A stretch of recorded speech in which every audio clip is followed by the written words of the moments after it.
Hello everyone, good morning. Halo semua anak-anak Miss, selamat pagi. Hari ini kita akan kembali belajar pada buku tema 6, subtema 3, Giat Berusaha Meraih Cita-Cita. Nah, pembelajaran kali ini disajikan dalam muatan IPA. Hari ini kita akan belajar masalah lingkungan sampah plastik di Indonesia.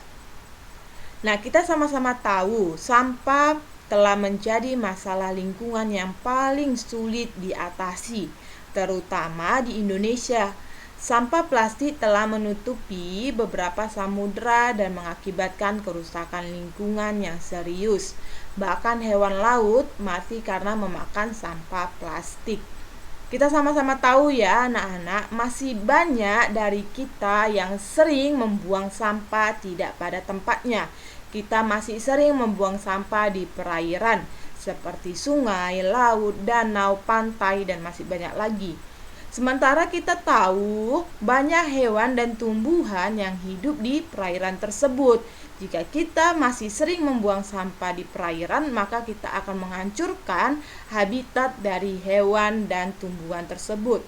Bahkan lebih parahnya, sampah-sampah yang kita buang tadi akan dimakan oleh hewan-hewan yang hidup di perairan tersebut.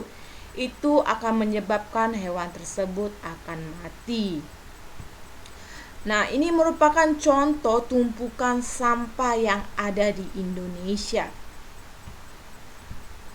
Nah, salah satu cara yang dapat kita lakukan sebagai masyarakat adalah dengan menggalakkan gerakan daur ulang sampah plastik. Nah, tujuan mendaur ulang sampah plastik untuk memperpanjang usia pemakaian barang sehingga tidak perlu membeli untuk sementara waktu. Maka dari itu, jumlah sampah dapat dikurangi dengan melakukan penghematan penggunaan barang dari alam. Dengan demikian, kita telah melakukan usaha pelestarian makhluk hidup di sekitar kita. Kita juga bisa melakukan hal-hal kecil untuk mengurangi penggunaan sampah plastik. Misalnya seperti kalian yang berbelanja ke supermarket, kalian bisa menggunakan tas-tas yang terbuat dari kain.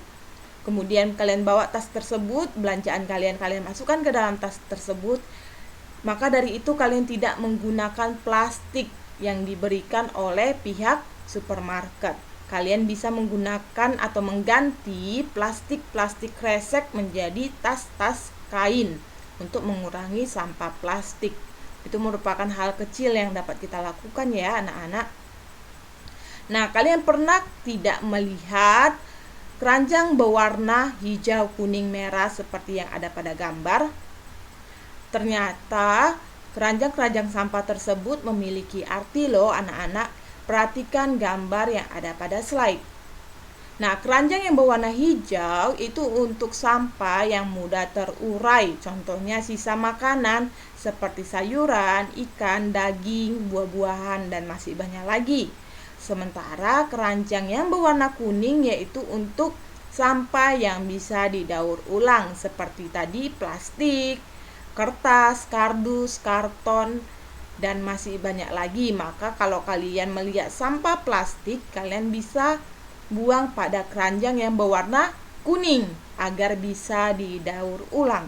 Sementara keranjang yang berwarna merah yaitu untuk sampah yang tidak dapat didaur ulang. Contohnya styrofoam, kemudian popok, pecahan kaca, dan masih banyak lagi. Sampai sini mengerti ya anak-anak? Jadi kalau kalian membuang sampah, kalian harus sudah tahu di mana sampah kalian harus kalian letakkan. Jika sampah kalian sisa makanan, kalian buang pada keranjang berwarna hijau. Jika kertas, plastik, kardus, kalian buang pada keranjang berwarna kuning.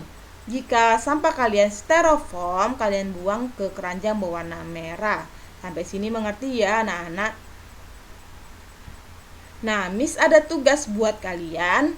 Buatlah 3 keranjang sampah dari kardus, kemudian setiap kardus buat keterangannya. Keranjang pertama untuk sampah yang mudah terurai, keranjang kedua untuk sampah yang bisa didaur ulang, keranjang ketiga sampah yang tidak dapat didaur ulang. Keranjangnya kalian buat dari kardus saja ya anak-anak, tidak perlu kalian membeli keranjang sampah di supermarket. Miss minta kalian buat dari kardus saja. Kemudian kalian letakkan keranjang tersebut di depan rumah kalian. Kemudian fotokan, lalu kirimkan foto tersebut ke WA Miss. Jika sudah selesai, kalian bisa kirim foto tersebut ke WA Miss. Sekian dulu pembelajaran kita hari ini. Jika Miss ada salah kata, Miss meminta maaf. Sampai bertemu di pembelajaran kita selanjutnya. See you.